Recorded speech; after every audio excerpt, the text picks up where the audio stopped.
Salam Kamir, kekaguman ilahi mengarah pada iman dan rahmat. Saudara-saudari yang terkasih, saya mempunyai stola dari Timor Leste. Ini ada simbol salibnya, ada simbol pialanya, ada simbol salibnya. Nah, ini semacam stola. Kalau saya misa private, misa pribadi, saya memakai stola ini. Apalagi ketika saya bertugas di Timor Leste. Tahun 2014 saya bertugas di Timor Leste. Tetapi juga ketika saya masih diakon, itu tahun 99, saya atau 2099 akhir sampai 2000 pertengahan saya di Timor Leste. Di Atambua Timor Leste, Petun Timor Leste, perbatasan antara Timor Timur dan Atambua, wilayah Indonesia dan wilayah Timor Leste pada waktu itu.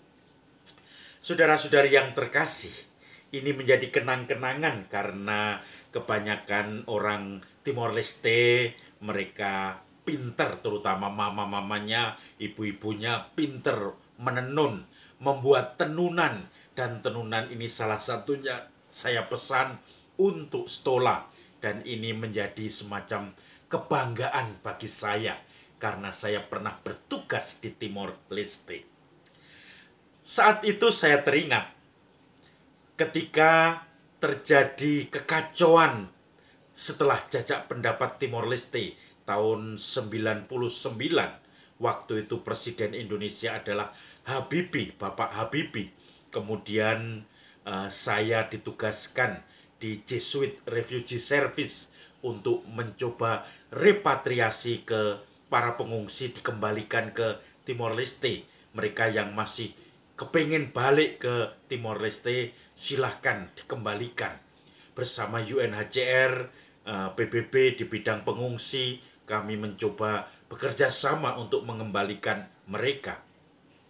Dan saudara-saudari yang terkasih, suatu saat karena ada Romo kakak kelas saya yang terbunuh di Suai pada waktu itu, Romo Dewanto, Tarsisius Dewanto, maka sering terjadi pimpinan-pimpinan SY masuk ke Timor Leste, entah itu untuk mendengarkan keluhan-keluhan, untuk melihat situasi dan perkembangan, untuk mencoba memberdayakan karya-karya mana di bidang tertentu karena situasinya yang serba darurat ini, sekaligus untuk waktu itu akan ada perayaan Ekaristi Misa peringatan arwah Romo Dewanto yang dimakamkan di salah satu komunitas Yesuit di Taibesi pada waktu itu.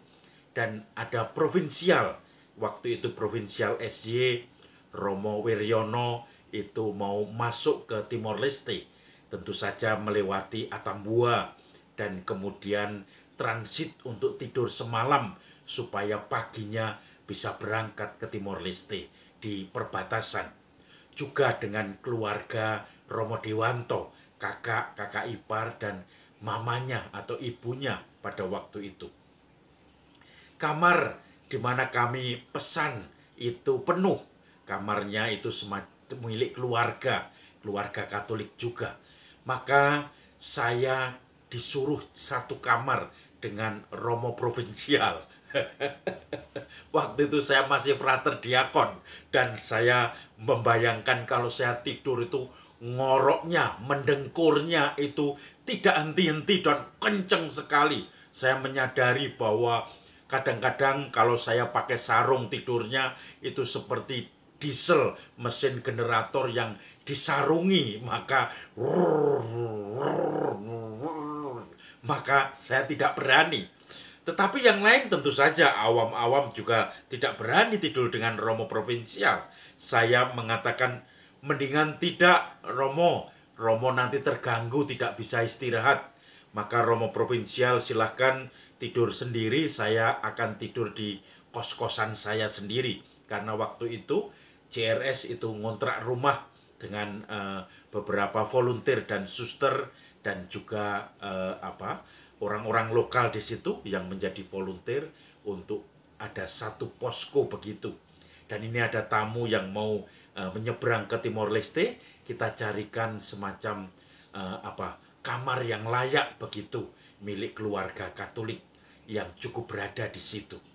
Maka akhirnya saya merasa saya tidak pantas satu kamar dengan Romo Provinsial, apalagi kalau melihat ngoroknya saya tidak sempurna, saya masih tidur itu pasti saya malah stres, tidak bisa tidur karena menahan dengkur, dan itu menjadi kekhawatiran saya. Saudara-saudari yang terkasih, rupanya Injil hari ini juga sama pengalaman saya seperti Santo Petrus. Hari ini merupakan minggu biasa yang kelima, dan kita tahu Injil hari ini Yesus mengajar banyak orang, sementara banyak nelayan-nelayan sedang membersihkan jalannya. Kemudian karena banyaknya orang yang ingin mendengarkan ajaran Yesus, maka Yesus minta Simon untuk membawa ke tengah perahunya, dan Yesus mengajar dari perahu, sementara orang banyak mendengarkan di daratan, di pantai. Dan tentu saja Yesus suaranya waktu itu gandem, suaranya keras, dan waktu itu belum ada noise tentang pencemaran suara, sehingga orang-orang masih bisa segar mendengarkan ajaran Yesus. Semua silent, semua diam mendengarkan Yesus yang mengajar. Selesai mengajar, Yesus mengajak Simon untuk menengahkan perahunya, dan kemudian menyuruh Simon untuk melempar jalannya di samping perahunya. Tetapi Simon menyangkal, "Guru, saya ini nelayan dari lahir. Saya tahu suasana ini, saya tahu iklim ikan ada atau tidak. Maka sudah seharian kami mencari ikan, tidak ada ikan. Tidak mungkin kalau sekarang ditebarkan, kita akan mendapat ikan." Yesus dengan tenang mengatakan, "Tebarkanlah jalamu di tempat yang lebih dalam. Dug in altum." Maka kemudian Petrus pun menebarkan jala itu. Dan ketika diangkat, ternyata ikannya banyak sekali di situ. Sampai jalannya hampir koyak. Dan juga akhirnya Simon Petrus panik. Dia meminta teman-temannya untuk membantu karena banyaknya ikan yang ditarik dari jalannya itu. Maka kemudian di situ banyak nelayan yang membantu, termasuk Yakobus dan Yohanes, anak Zebedeus. Mereka berusaha menangkap ikan itu, kemudian menarik ke darat supaya jala tidak koyak, dan kemudian dikumpulkan semua. Semua serba heran. Nelayan-nelayan yang tahu teori hukum tentang mencari ikan, waktu itu yakin tidak mungkin ada ikan. Ternyata di sini ikan yang melimpah. Dari mana ini semuanya? Mereka mulai percaya kepada Yesus. Lalu apa yang dibuat oleh Simon Petrus? Dia tersungkur di hadapan Yesus. "Guru, pergi, jangan di sini, jangan kumpul dengan saya, sebab saya ini orang berdosa." Kemudian Petrus mulai minta, tidak nyaman karena dia orang tidak suci, orang yang berdosa, sementara Yesus yang mendekati dia, yang minta tinggal dekat dengan dia. Maka Petrus merasa tidak nyaman. "Guru, pergilah, saya ini orang yang tidak sempurna, orang berdosa." Tapi apa jawaban Yesus? "Jangan takut, mulai sekarang engkau akan menjadi penjala manusia." Petrus sejak itu ikut Yesus dengan formasio bersama Yesus, sebagai murid Yesus, lingkaran paling dalam bersama Yesus, yang akhirnya nanti dia harus mewartakan ajaran-ajaran Yesus, apa yang diperbuat Yesus, apa yang diperbuat Tuhan lewat Yesus juga, apa yang diperbuat Yesus terhadap orang-orang di sekitarnya. Dan itu yang harus diwartakan oleh Simon Petrus dan para saksi mata itu. Saudara-saudari yang terkasih, kadang kita merasa risih, kadang kita merasa tidak nyaman. Kok saya ini tidak sempurna? Kenapa saya dipilih? Kok saya tidak sempurna? Kenapa saya ditugasi? Jangan-jangan saya macet nanti, tidak bisa menyelesaikannya. Bagaimana mungkin saya bisa menyelesaikan tugas yang sebesar ini?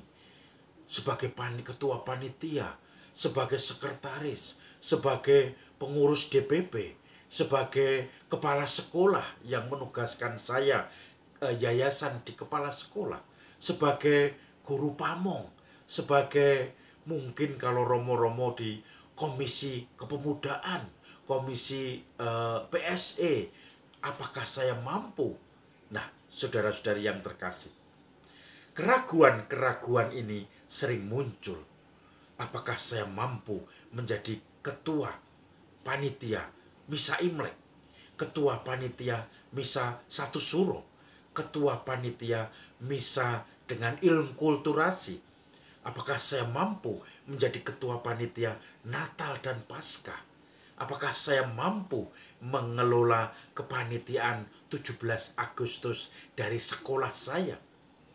Pesta 50 tahun, pesta emas atau 80 tahun dari SMP, SMA, atau SD di mana saya mengajar, saya menjadi ketua panitia. Lalu, apakah saya mampu? Semua seakan-akan kita tidak percaya. Yesus yang memberi jaminan. Kamu mampu. Kamu akan menjadi penjala manusia.